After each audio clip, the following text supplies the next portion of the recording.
নমস্কার বন্ধুরা, আমি সোমা। আরও একটা নতুন ভিডিওতে তোমাদের সবাইকে স্বাগত। চলো দেখে নেওয়া যাক আমার আজকের এই রেসিপিটা। বন্ধুরা, আজ তোমাদের সাথে শেয়ার করব একটা রাজকীয় স্বাদে তৈরি নিরামিষ কোপ্তা কারির রেসিপি। এই নিরামিষ কোপ্তা কারি দুপুরের গরম ভাতের সাথেও খেতে যেমন ভালো লাগে, তেমনই লুচি, পরোটা, পোলাওয়ের সাথেও কিন্তু খেতে অসাধারণ লাগে। আজ আমি তৈরি করব সয়াবিনের কোপ্তা কারি। 200 গ্রাম সয়াবিনকে আধ ঘন্টা গরম জলে ভিজিয়ে রেখেছিলাম। খুব সুন্দরভাবে ভিজে গেছে। এবার জল ঝরিয়ে খুব ভালো করে জল চিপে একটা বাটিতে নিয়ে নিয়েছি। এবার গ্রাইন্ডার জারে নিয়ে এই সয়াবিনগুলো দিয়ে একটা কিমা মতন বানিয়ে নিয়েছি। আমি এখানে সয়াবিন কিন্তু সেদ্ধ করিনি। সেদ্ধ করলে সয়াবিন কিমা করার সময় কাদা কাদা হয়ে যায়, সেক্ষেত্রে কোপ্তাগুলো ভালো হবে না। দুটো বড় সাইজের আলুকে, সেদ্ধ করা আলুকে একটা গ্রেটার দিয়ে গ্রেট করে এর মধ্যে দিয়ে দিলাম। সেদ্ধ করা আলু খুব সুন্দর বাইন্ডিংয়ের কাজ করে। এবার এতে দিয়ে দিলাম স্বাদ মতো নুন, 1 চা চামচ হলুদ গুঁড়ো, 1 চা চামচ জিরে গুঁড়ো, 1 চা চামচ ধনে গুঁড়ো, 1 চা চামচ দিয়ে দেব লাল লঙ্কার গুঁড়ো, আর এতে দিয়ে দেব 1 চা চামচ চিনি। চিনি দিলে কোপ্তাগুলো একটু বেশ মিষ্টি মিষ্টি লাগে। 1/2 চা চামচ দিয়ে দিলাম গরম মশলার গুঁড়ো। এবার এখানে দিয়ে দিলাম 2 টেবিল চামচ ডেসিকেটেড কোকোনাট বা নারকেলের গুঁড়ো। আমি এখানে ডেসিকেটেড কোকোনাট ব্যবহার করেছি, তোমরা কিন্তু চাইলে ফ্রেশ নারকেল কোড়াও ব্যবহার করতে পারো। আবার নারকেল পছন্দ না করলে স্কিপও করতে পারো, তবে দিলে কিন্তু কোপ্তার স্বাদটা ভালো হয়। এবার এতে দিয়ে দিলাম 2 টেবিল চামচ ময়দা আর 1 চামচ আদা বাটা। এবার সব কিছু দিয়ে খুব ভালো করে মেখে নেব। আমি প্রথমে 2 চামচ ময়দা ব্যবহার করেছি, যদি লাগে পরে আবারও ব্যবহার করব। তবে তোমরা চাইলে কিন্তু ময়দার পরিবর্তে এখানে বেসনও ব্যবহার করতে পারো।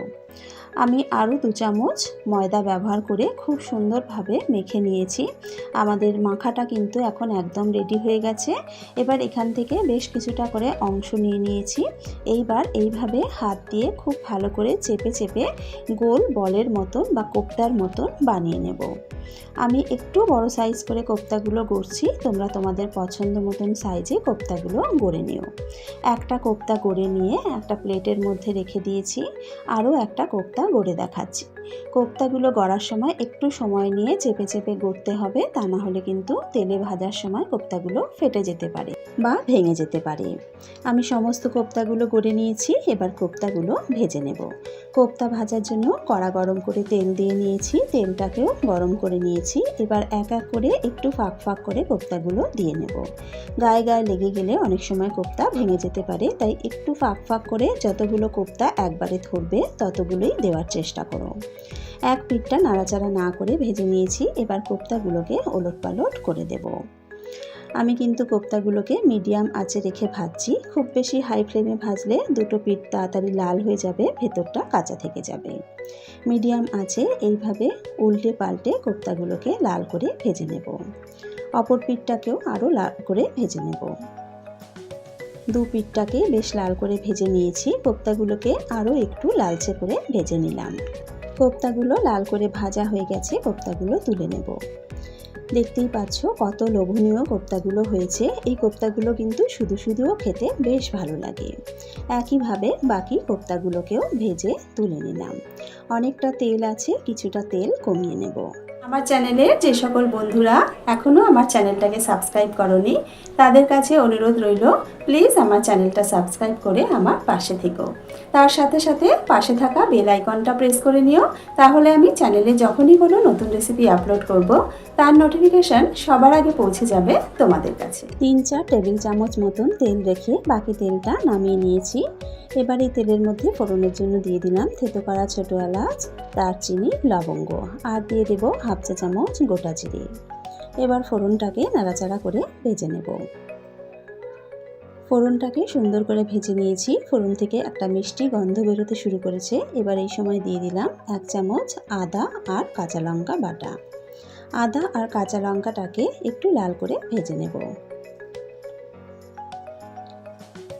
আদাটাকে ভেজে নিয়েছি। এবার দিয়ে দিলাম 1/2 চা চামচ হলুদ গুঁড়ো, 1 চা চামচ জিরে গুঁড়ো, 1 চা চামচ ধনে গুঁড়ো, 1/2 চা চামচ দিয়ে দিলাম লাল লঙ্কার গুঁড়ো, আর সুন্দর রঙের জন্য দিয়ে দিলাম 1 চা চামচ কাশ্মীরি লঙ্কার গুঁড়ো। একটু ভালো করে মশলাগুলোকে তেলের মধ্যে নাড়াচাড়া করে নিলাম। যেহেতু গুঁড়ো মশলা ব্যবহার করেছি তাই যাতে মশলা পুড়ে না যায় তাই কিছুটা জল দিয়ে দিলাম। এবার খুব ভালো করে মশলা কষিয়ে নেব।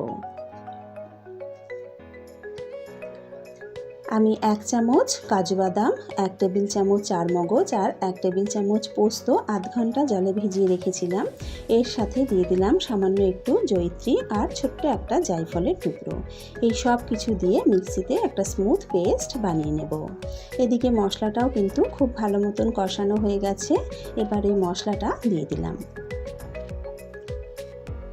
খুব ভালো করে তেলের সাথে মিশিয়ে নেব। যেহেতু কাজু বাদাম বাটা দেওয়া আছে তাই দেওয়ার সাথে সাথেই কিন্তু ঘন হতে শুরু করবে, আবার অনেক সময় তলায় লেগেও যেতে পারে। স্বাদ মতো নুন দিয়ে দিলাম। এবার অনবরত নাড়াচাড়া করে মশলাটাকে কষিয়ে নেব। মশলাটাকে খুব ভালো করে কষিয়ে নিয়েছি। এবার এতে দিয়ে দিলাম 1/4 কাপ ফেটিয়ে নেওয়া টক দই। টক দইটা দিয়ে লো আঁচে আবারও খুব ভালো করে মশলাটাকে মিশিয়ে নেব। দইয়ের জলটা শুকিয়ে তেল ছেড়ে আসা পর্যন্ত ভালো করে মশলাটাকে কষিয়ে নিতে হবে। এই সময় দিয়ে দেব 1 চা চামচ চিনি। যেহেতু এখানে টক দই ব্যবহার করেছি তাই সমস্ত টেস্টটা ব্যালেন্স করার জন্য এই চিনিটা দিলে স্বাদটা কিন্তু ভালো হয়। মশলা খুব ভালো করে কষানো হয়ে গেছে। দেখো মশলা থেকে তেল ছাড়তে শুরু করে দিয়েছে।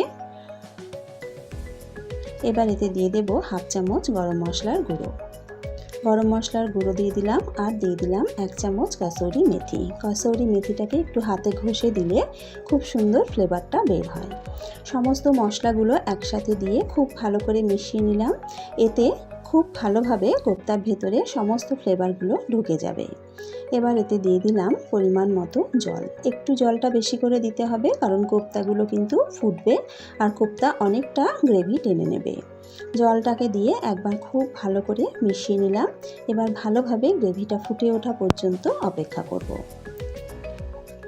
গ্রেভিটা খুব ভালো মতন ফুটে উঠেছে। এবার ভেজে রাখা কোপ্তাগুলো এক এক করে দিয়ে দেব।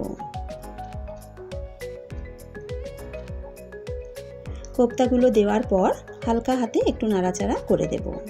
গ্যাসের ফ্লেমটা মিডিয়াম টু লোতে রেখে 3 থেকে 4 মিনিট রান্না করে নেব।